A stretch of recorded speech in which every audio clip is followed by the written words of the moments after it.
তিন শ্রেণীর স্ত্রী যদি থাকে, তিনটা বদ আমল যদি আপনার বিবির কাছে আছে, তাহলে ওই বিবির দোয়া আল্লাহর দরবারে কবুল হবে না।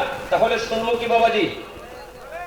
আপনার বিবির যদি, আপনার স্ত্রীর যদি তিনটা বদ আমল আছে, আল্লাহর দরবারে দোয়া কবুল হবে না এবং স্বামীর কথাও মানবে না। তাহলে বলি নাকি?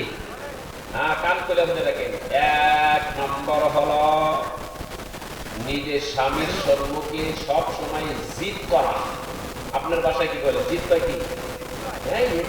আপনি মানে আপনার কথা শুনবে না, এটা কয় জিদ। ওই জিদারুর স্ত্রী জিন্দেগিও দোয়া কবুল হবে না।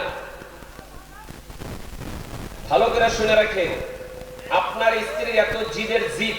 দুই নম্বর হলো মেয়েদের ভিতরে লক্ষ্য করে দেখবেন, কান্দার ভিতরে আগে ফাঁস।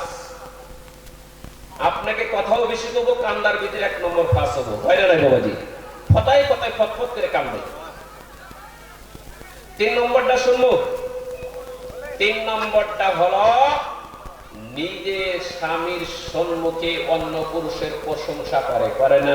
নাই? তোমার চাইতে তোমার ছোট ভাই ভালো, তুমি কি পুরুষ? নিজের স্বামীর কোনো দাম নাই।